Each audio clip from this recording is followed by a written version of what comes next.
Hola,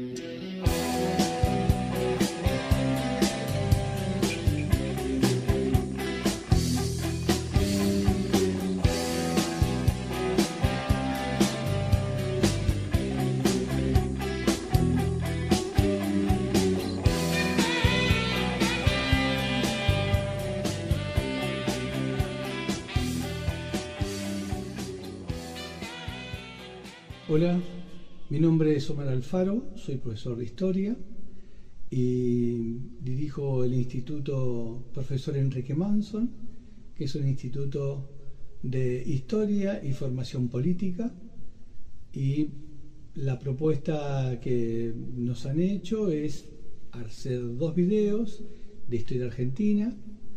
El primer periodo sería desde la creación del Virreinato del Río de la Plata hasta la caída de Juan Manuel de Rosas. Y un segundo video desde justamente la caída de Rosas hasta la llegada del general Juan Domingo Perón. Esto es en respuesta a un compañero en común, Jorge Otone, y a sus compañeros de la agrupación La Última Generación que militó con Perón. Por supuesto, en 2 videos cortos esto se hace bastante complejo, es una ambición que no se pretende. Por eso la idea es hacer un recorrido en este primer video sobre la historia argentina, dejando algunos huecos para la discusión de ustedes, la propuesta. La metáfora que se me había ocurrido era como la cadena de ADN que nos muestran en la película de Jurassic Park, donde lo que hacían los científicos era completar esa cadena en los espacios donde habían quedado huecos. Bueno, una idea similar es esta propuesta. Dejar abiertas algunas ventanas para que podamos tener la oportunidad de discutirlo más en profundidad. ¿Por qué arrancamos de la creación del Virreinato del Río de la Plata? Porque, bueno, es el hecho político que empieza a marcar un desarrollo histórico, no solamente para la Argentina, sino tiene que ver con un contexto mucho más amplio. En el siglo XVIII, tras la muerte de Carlos II, la corona española queda sin heredero y pasan varios años hasta que llega al trono Felipe V. Pero ya no de la casa de los Austrias, la casa reinante, sino cambia la casa reinante en España y asumen los Borbones, como aún se mantienen. Cuando uno recorre los libros, los textos de historia de escuela primaria y secundaria, se encuentra con un elemento por ahí que se hace poco claro para los estudiantes, y tiene que ver con las reformas borbónicas. Las reformas borbónicas son las que se van a dar después de la guerra, los 7 años, donde España y Francia son las grandes perdedoras, si es que alguien pierde en una guerra, ¿no? Una guerra entendemos que pierden todos. Y esas reformas borbónicas tienen que ver con una cuestión no solamente administrativa, sino son de un fuerte impacto cultural. La Casa de Borbón es una casa de origen francés, y esto va a llevar a que los gobiernos españoles sean cada vez más influenciados por la mirada de la corona francesa. De esta forma, no solamente se va a vaciar de contenido político propio la corona española, sino también de contenido cultural, o sea que la influencia francesa va a dejar su huella por todos lados. Esto ya se va a dar a partir de 1762-63, puntualmente.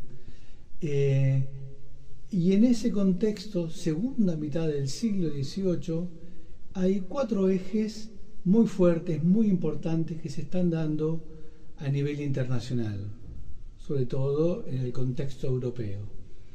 Y tiene que ver con que, primero, la primera consideración, por decirlo de alguna manera, no es que hay un orden de prioridad en esto, sí hay un orden cronológico, pero me parece que el más fuerte es el de la revolución industrial, el impacto de la revolución industrial. Ya a esta altura ha tenido una dinámica que es indetenible. Para algunos historiadores, si no me equivoco, para Hobsbawm, por ejemplo, historiador inglés, dice que en la historia de la humanidad solo hubo dos revoluciones. La revolución del Neolítico, que es cuando aparece la agricultura, y en ese contexto aparece una de las principales herramientas de la humanidad, que es la escritura.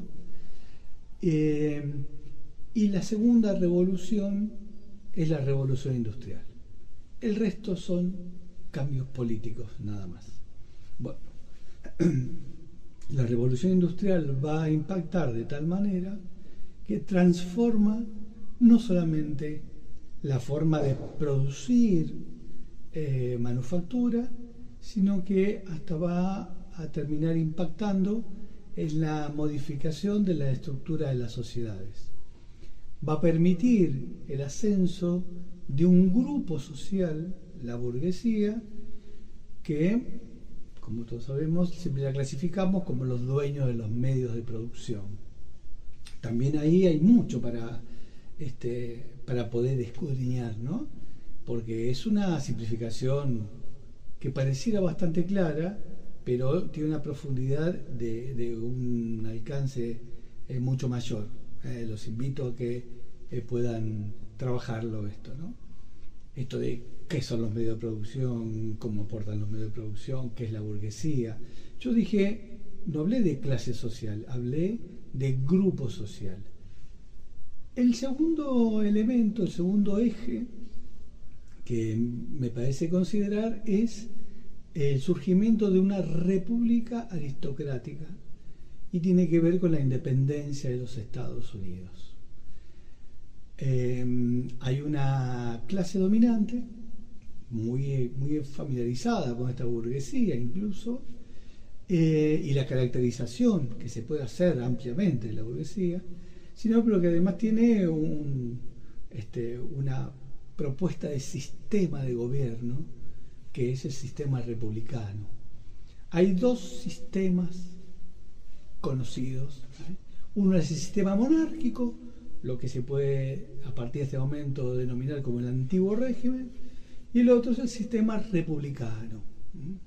Uno de los elementos de la república, por ejemplo, es la división de poderes. El tercer elemento que surge así con mucha potencia es la Revolución Francesa. Y acá sí podemos decir que ese grupo social, caracterizado como la burguesía, se va a transformar en la clase dominante y deja atrás la estructura del antiguo régimen, donde había una sociedad dividida en estamentos, donde en la punta de la pirámide estaba el rey, continuaba la nobleza, luego el clero y después el resto, el tercer estado o estado llano, al cual pertenecía incluso la burguesía. Y este ascenso de la burguesía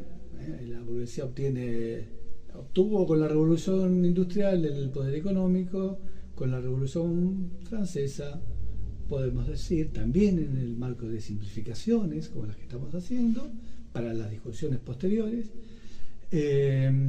surge una sociedad dividida en clases, 2 clases, la clase dominante y otra clase dominada, la burguesía, y para la denominación de la otra clase resurge, mejor dicho, un término de la antigüedad clásica, que es el concepto de proletariado, de prole.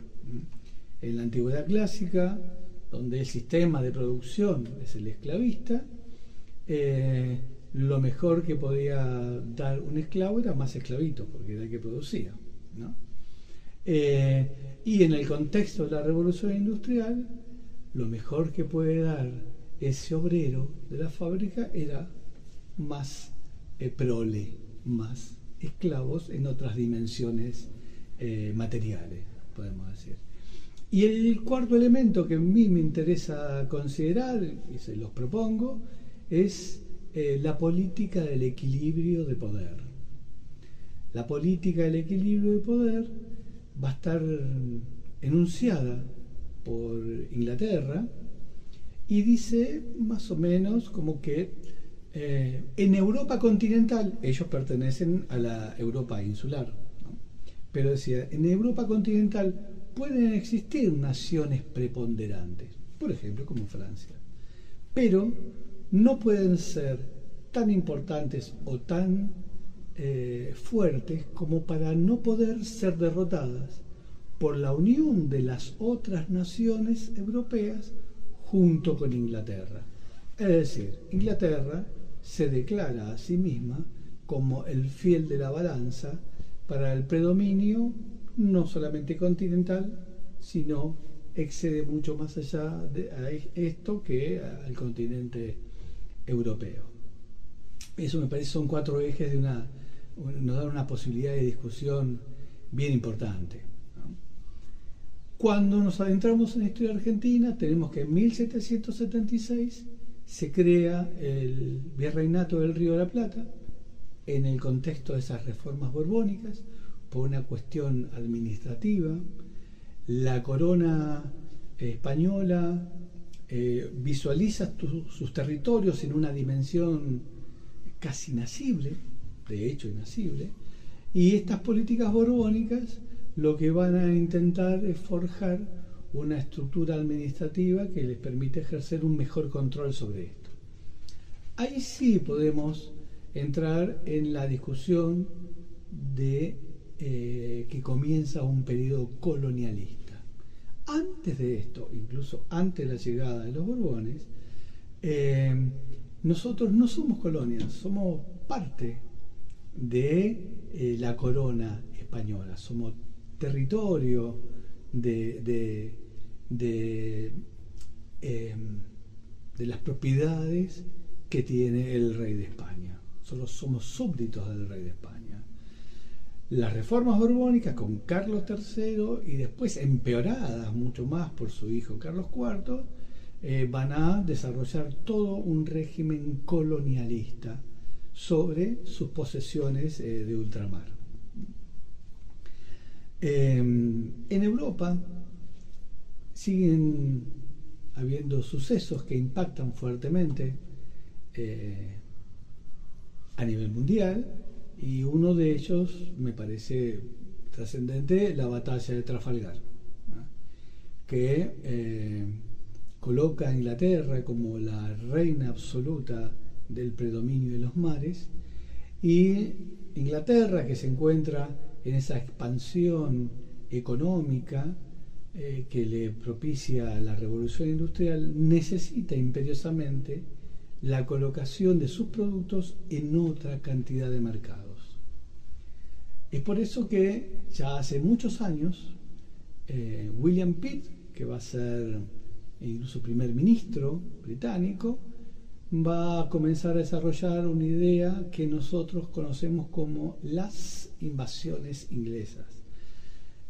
Las invasiones inglesas en realidad es una invasión con dos ataques, porque una vez que se produce el primer ataque y es rechazado, los ingleses no se van. De hecho, si uno vivía en la pequeña aldea, así como se la llamaba al puerto, mejor dicho, la ciudad de la Santa Trinidad y puerto de Santa María de los Buenos Aires, si uno estaba en la Plaza de Mayo, que en aquel momento la Plaza de Mayo estaba dividida al medio por la Recoba, que había sido construida hacía muy poquito tiempo.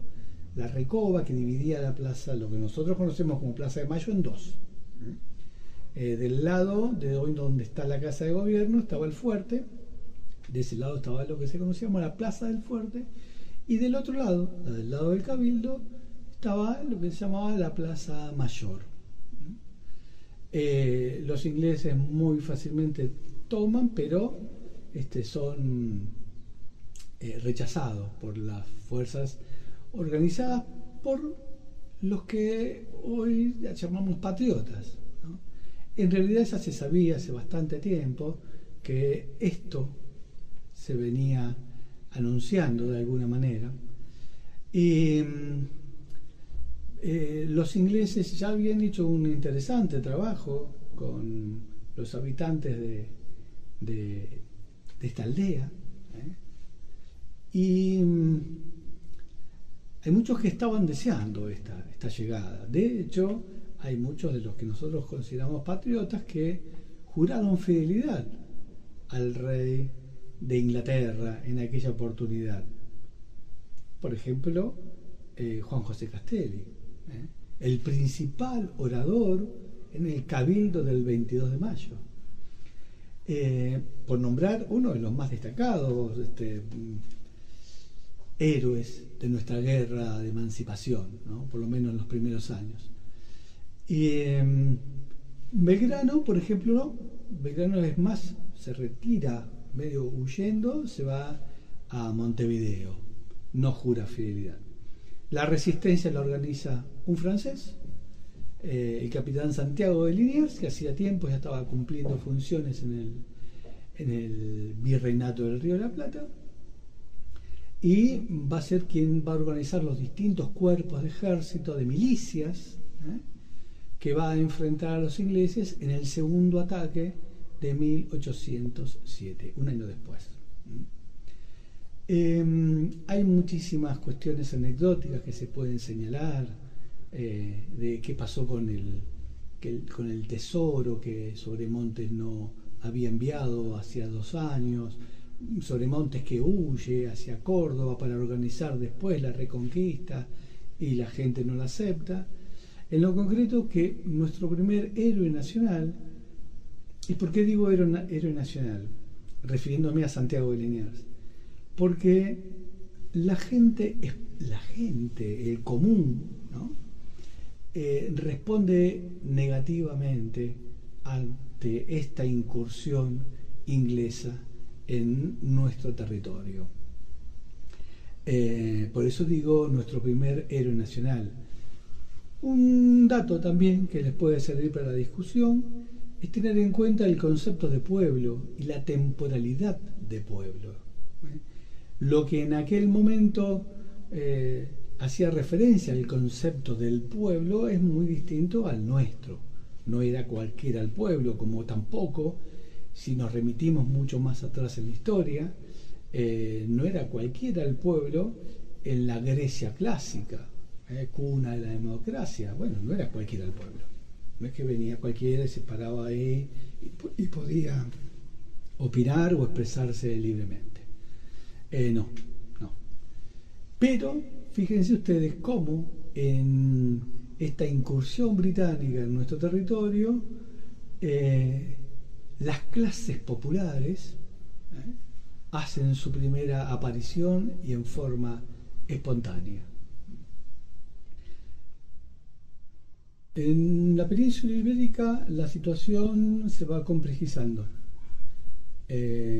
Napoleón Bonaparte no acepta que, por ejemplo, Portugal sea la única corona europea que apoya y se mantiene en vínculos con Inglaterra, por lo cual diseña una estrategia con la intención de invadir el territorio portugués. Por supuesto, vía marítima no lo puede hacer porque Inglaterra no se lo permitiría y no tiene ninguna chance de poder llegar por la vía marítima. Sobre todo por esto que yo les comentaba recién, sobre la batalla de Trafalgar, donde se hace dueña de los mares. Entonces, apoyándose en la influencia que tiene sobre la corona española, sobre todo Carlos IV, un rey muy débil, muy débil en todos los sentidos que ustedes se los puedan imaginar. Le pide permiso, autorización para recorrer el norte de España y poder invadir de esta forma Portugal. Accede Carlos IV, Napoleón avanza por el norte de España, invade Portugal, pero a medida que había ido avanzando fue dejando distintos destacamentos militares, y cuando termina de invadir Portugal resulta que también tiene ocupada militarmente todo el norte de España. Después viene un suceso que es conocido como la farsa de Bayona, donde, bueno, la presión popular, el pueblo español, muestra su disconformidad ante sus autoridades. El pueblo español nunca había querido la llegada de la Casa de los Borbones como casa gobernante en su territorio, nunca habían sido aceptados, y con estos últimos Borbones la cosa desmejoró mucho más. Napoleón lo invita a Bayona supuestamente a celebrar acuerdos y demás, y termina metiéndolo preso, lo obliga a abdicar en nombre de su hijo Fernando, que lo vamos a conocer como Fernando VII, y se dicta una constitución que declara monarca de España a José I Bonaparte, el hermano de Napoleón, más conocido como Pepe Botella, porque una de las estrategias que se utilizó para ganar la simpatía del pueblo era repartir vinos con toneles de vino en carretas por las principales ciudades, sobre todo en Madrid, y si bien la gente aprovechó eso, parece ser que uno de los que más bebió y festejó fue José Bonaparte, terminó borracho. Bueno, de ahí se ganó este apodo, ¿no?, de Pepe Botella. Por supuesto que las noticias tardan en llegar a América. En América, en el virreinato puntualmente, después de las invasiones inglesas y la huida del Marqués de Sobremonte, que era el virrey, asume por el voto popular Santiago de Liniers como virrey interino. Pero bueno, las condiciones en la península han cambiado, y si bien antes éramos aliados de Francia, ya no lo somos por la invasión napoleónica, y si éramos enemigos de Inglaterra, ahora ya no seremos más enemigos de Inglaterra. Se establecen acuerdos, entre ellos un tratado de comercio libre.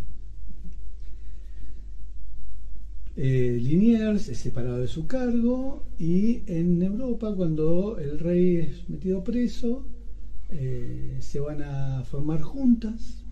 La primera más importante que se forma es la Junta Central de Sevilla, la que gobierna en nombre del rey que está preso. No pasa a ser la autoridad, pero gobierna en nombre del rey que está preso. Pero continúa la invasión napoleónica hasta dominar casi todo el territorio. Cae la Junta Central de Sevilla y se va a convocar a un consejo de regencia en Cádiz, en la isla de León, en Cádiz. A este consejo de regencia se va a convocar a representantes de todo el reino para que lo integren, porque van a tener que gobernar en nombre de la Junta Central de Sevilla que había caído, que gobernaba en nombre del rey que estaba preso. Con respecto a los monarcas, la verdad que Fernando VII estaba al tanto de todo esto y podía haber tomado el ejemplo de lo que hace la corona portuguesa, que cuando ve venir la invasión napoleónica, con la ayuda de Inglaterra, va a ser los primeros reyes que llegan al continente americano, y van a estar en Brasil. Se van a instalar ahí la corte completita. No, él se queda muy tranquilo en su estado de prisionero de Napoleón Bonaparte. Es decir, la gran desilusión del pueblo español pasa por esto y es muy fuerte. Cuando las noticias llegan a Buenos Aires, allá por el mes de mayo de 1810, ya Liniers había sido reemplazado como virrey y la Junta de Sevilla, antes de ser derrocada, había nombrado a Baltasar Hidalgo de Cisneros como virrey. El pueblo trinitario, el pueblo porteño, no lo aceptaba mucho a Cisneros, y cuando llegan estas noticias que incluso el Consejo de Regencia tampoco estaba funcionando, comienza lo que nosotros conocemos como la Semana de Mayo. Las corridas, las idas y vueltas, las reuniones en el Café de Marcos, las reuniones en la jabonería de Vieites, primero la jabonería de Vieites, el Café de Marcos también otro lugar de asidua concurrencia de aquellos, ¿cómo les diría? Aquellos, gente sana, gente sana. ¿Por qué tomo este concepto de gente sana? Porque cuando se convoca al primer cabildo, que es el cabildo del 22, la invitación decía, se invita a la gente sana de este pueblo, del puerto de Santa María, de los Buenos Aires y todo ese protocolo. ¿Qué se necesitaba para ser sano? Esto es lo que le decía antes, no cualquiera era el pueblo. Había que demostrar que uno tenía una profesión o que tenía propiedades. Eso lo habilitaba como gente sana. El concepto de pueblo que nosotros tenemos está muy lejos de eso. Se convoca al cabildo del 22. El cabildo del 22 es el más rico de todo en contenido político. Como lo anticipé antes, el principal orador había sido Castelli, por parte de los revolucionarios.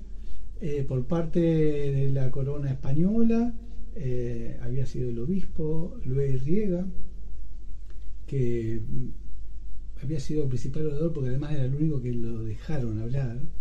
Es una revolución que tiene su tinte de violencia, y es el que dice, llorando, que mientras exista un español peninsular, o sea, nacido en la península ibérica, él era que tenía que asumir los derechos de gobernanza sobre estos territorios.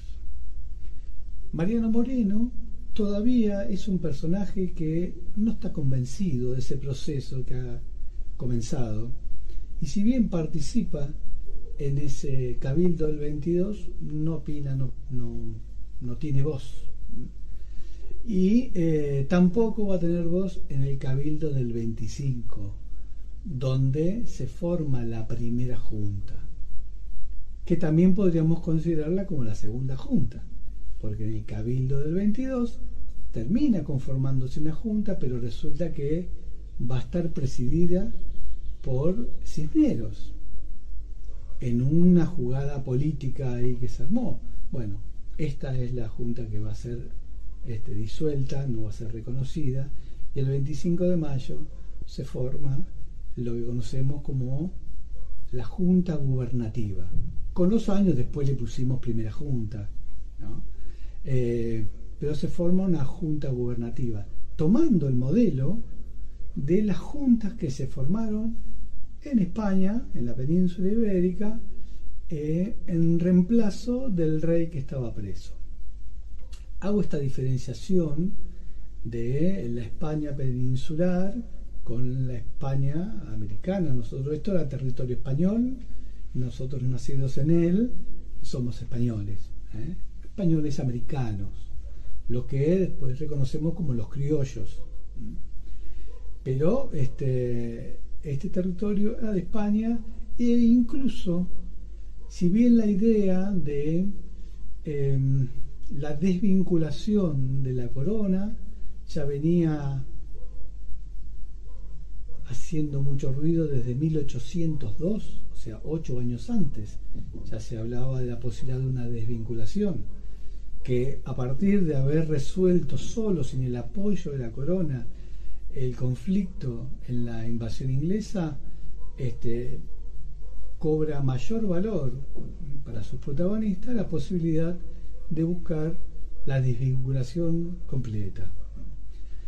Se le jura fidelidad a Fernando VII en esa primera junta de gobierno, lo que es reconocida como la máscara de Fernando VII. Y presidiendo esta junta va a estar el jefe del regimiento de Patricio, don Cornelio Saavedra. Muy poco tiempo después va a surgir la rivalidad entre Saavedra y Moreno, en la cual Saavedra parece el más dialoguista, entre comillas, podemos poner esta categorización, y Moreno va a ser el más jacobino, el más reaccionario, el más revolucionario. Lo que se va a quedar demostrado después del 25 de mayo. Antes del 25 de mayo, Mariano Moreno es un intelectual brillante, pero que vive recluido en su bufete de abogado. Él era abogado y también era abogado de los comerciantes ingleses. Un dato para escudriñar, investigar un poco, leer por qué después del 25 de mayo, o sea, después digo al día siguiente, el 26 de mayo, ¿por qué flamea por varios días la bandera inglesa en el fuerte del puerto de Buenos Aires? ¿Por qué? ¿Quiénes eran los principales beneficiarios de esto? Ya con la llegada de Cisneros, que no es muy bien recibida en la pequeña aldea, viene la noticia de que ahora somos amigos, aliados de Inglaterra y enemigos de los franceses. Subyace todo el tiempo la presencia y los intereses británicos. Hay un dato que a mí siempre me ha hecho mucho ruido. Cuando se produce la primera invasión inglesa y se lee el bando que trae Beresford, dice: se declara esta plaza del puerto de Santa María de los Buenos Aires abierto a las leyes de la Gran Bretaña y al libre comercio. Bueno, como concluyen varios historiadores, lo que Inglaterra no logra por la vía violenta en las invasiones inglesas, los logra después de la Revolución de Mayo.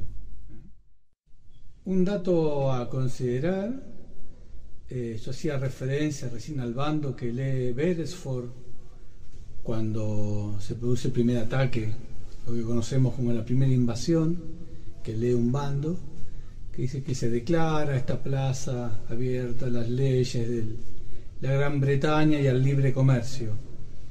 Y eso concluye con otra frase que me parece muy significativa.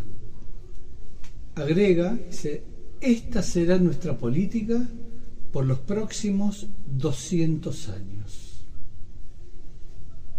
La verdad que tenemos que sacarnos el sombrero cuando un Estado se piensa, se proyecta 200 años a futuro, cuáles van a ser sus políticas. Aquel enfrentamiento entre saavedristas y morenistas concluye con el triunfo del bando saavedrista. Y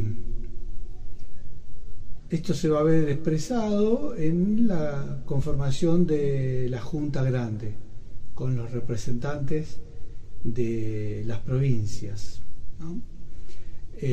Justamente lo opuesto a lo que quería Mariano Moreno. Eso durará un poco como poder ejecutivo, no fue, no funcionó y dio paso a distintos cambios de gobierno con la conformación de la primera junta, en donde va a aparecer un personaje muy peculiar y siniestro, hasta me atrevería a decir, que es Bernardino Rivadavia. Va a terminar manejando aquella primera junta y va a terminar provocando lo que va a ser el segundo triunvirato, que no es un golpe de Estado porque no hay un Estado conformado. Sí hay un golpe de gobierno, si se quiere, como algunos también llaman a la Revolución de Mayo, no como una revolución, sino como un golpe cuartelero, ¿no? En ese cambio de poder, el primero al segundo triunvirato, es cuando aparece la figura del general San Martín. Y ya, a partir de acá, de esta conformación de los triunviratos, yo creo que hay una visualización clara por la complejidad que ha tenido todos estos sucesos, y yo los vengo relatando a pasos agigantados. Se ve el triunfo del pensamiento mitrista, ¿no? Aquel primer historiador en base a documentos, porque toda esta complejidad que yo acabo de explicar quedaba muy sintetizado en 2 o 3 páginas en algunos manuales y totalmente folclorizado como proceso histórico en las revistas Villiques y Anteojito de otras épocas, donde muchos docentes se sirvieron durante muchísimas décadas para hacer de esos sus instrumentos de culto para estos procesos históricos. Nada más alejado y nada más aberrante que ese sustento bibliográfico que no vale la pena reconocer. ¿Qué bibliografías se pueden recomendar? Y hay historiadores clásicos nuestros que vale la pena tenerlos muy presentes y muy cercanos. José María Rosa, por ejemplo, tiene toda esa colección, que después fue ampliada justamente por Enrique Manson y Carlos Cantoni. Ísole, otro historiador, que fueron los continuadores de esa obra, junto con Fermín Chávez.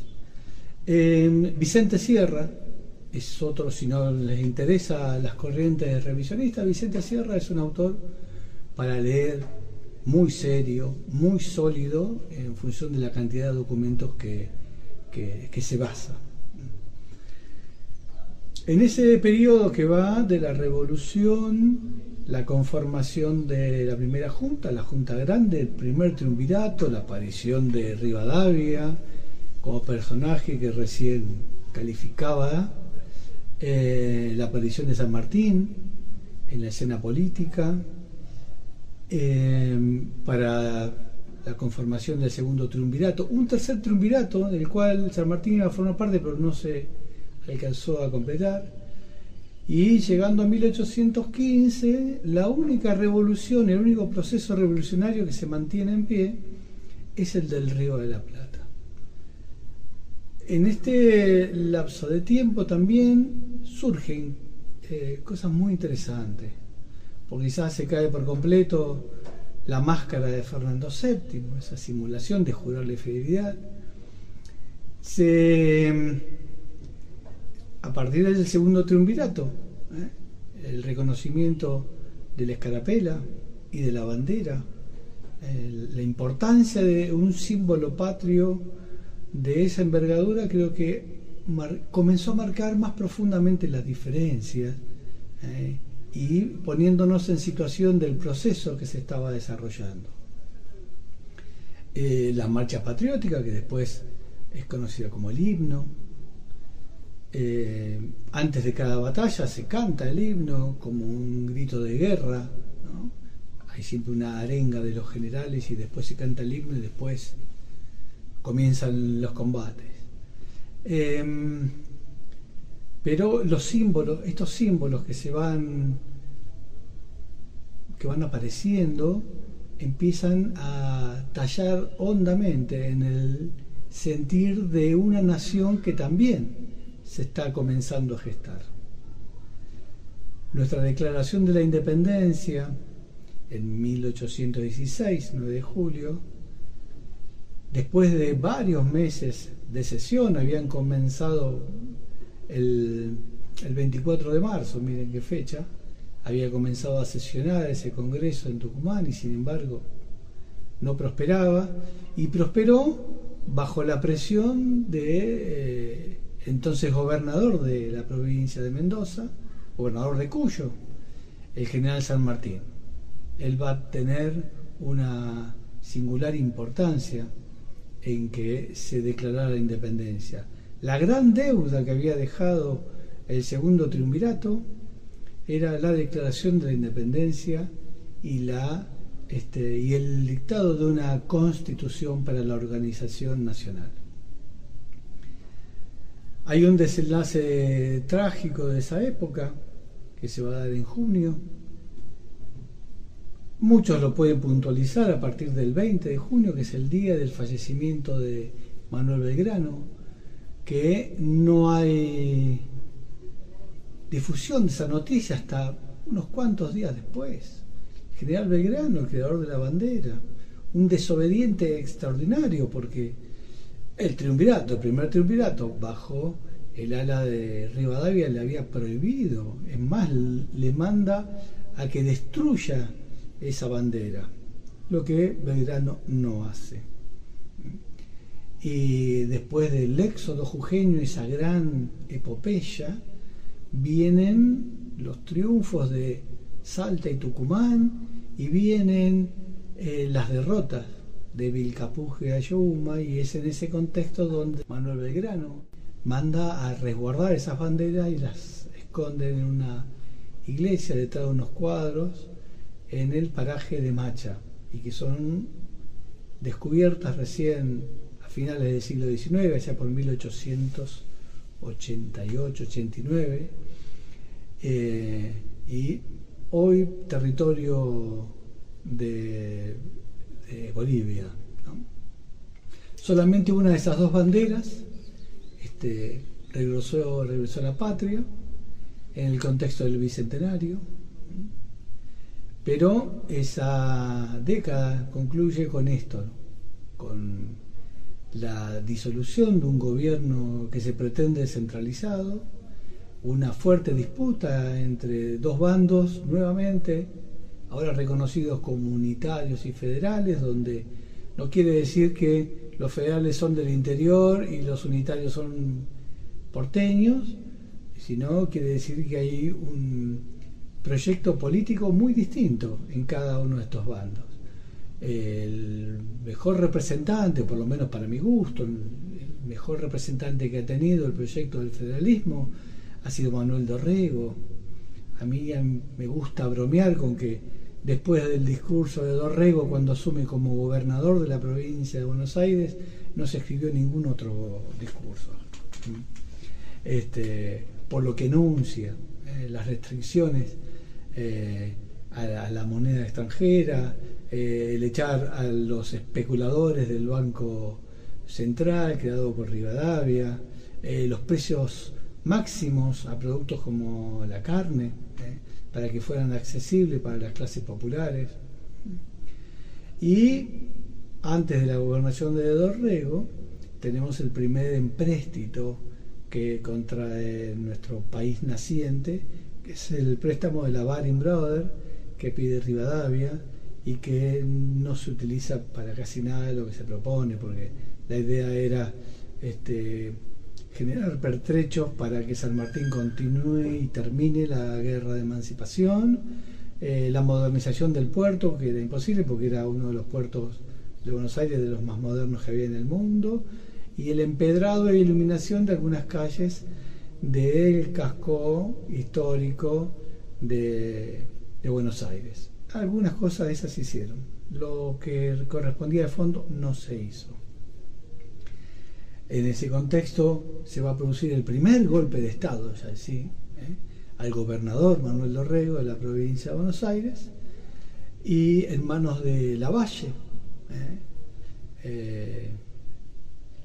la espada sin cabeza va a ser bautizado por toda su torpeza.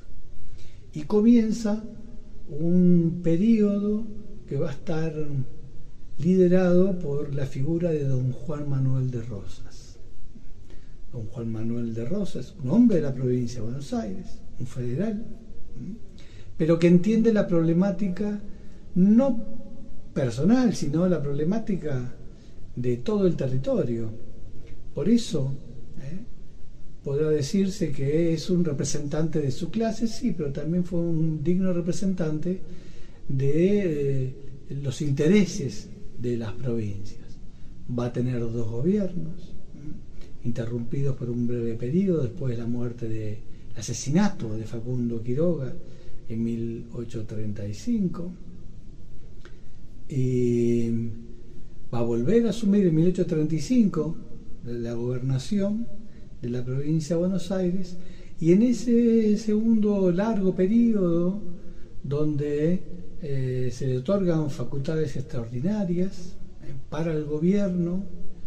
Hoy los maniqueos podrían decir que era un dictador, y yo les puedo decir que también ahí tenemos otro concepto que tiene su temporalidad. En aquella época los gobiernos, los poderes políticos se ejercían en forma autoritaria, pero con un significado distinto al que hoy significa para nosotros que es un dictador. En lo concreto va a desarrollar una política de proteccionismo a las producciones industriales frente a la producción industrial inglesa, sobre todo. Me acabo de acordar otro dato. Para la época de la Revolución de Mayo, nuestros gauchos usaban ponchos fabricados en Manchester por lo barato y accesible que eran, pues nosotros no teníamos una tecnología para competir, y es lo que se propone don Juan Manuel, desarrollar una política proteccionista. Aparecen conflictos políticos importantes con Francia y después con Inglaterra, pero ya ahora puntualmente por intereses económicos, y se producen 2 bloqueos, primero francés y después anglo-francés, en el que encontramos en la batalla de la Vuelta Obligado, que hoy recordamos como el Día de la Soberanía Nacional, el día 20 de noviembre de 1845, como la gran epopeya. La gran epopeya, en esa batalla que se produce ahí en San Pedro, en ese recodo que pega el río, que pertenecía a don Antonio Obligado, esos territorios, esas propiedades. Hay un recodo que se hace muy angosto, y Rosas le va a encargar a Lucio Mansilla la defensa, la navegación de los ríos, y colocan 3 gruesas cadenas apoyadas en lanchones para impedir que una flota de casi 100 navíos pueda remontar el río Paraná.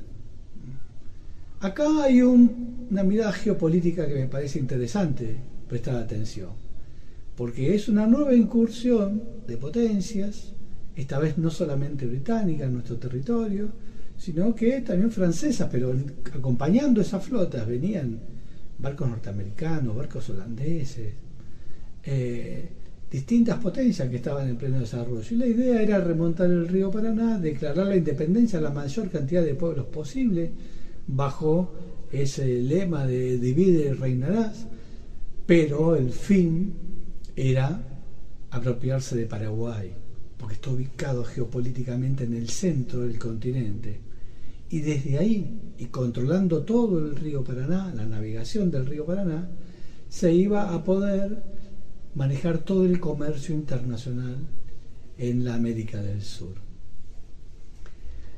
La batalla de la Vuelta Obligado es una derrota militar, pero que incide en todo el proceso que viene después, que se conoce como la Guerra del Paraná, en donde finalmente Francia e Inglaterra tienen que reconocer la soberanía de nuestro territorio en la libre navegación, y va a concluir esto en 1850, año en el que muere el general San Martín, quien, ya siendo un hombre de muy avanzada edad, había puesto a disposición su sable y su expertise en el arte de la guerra para ofrecérsela al brigadier don Juan Manuel de Rosas.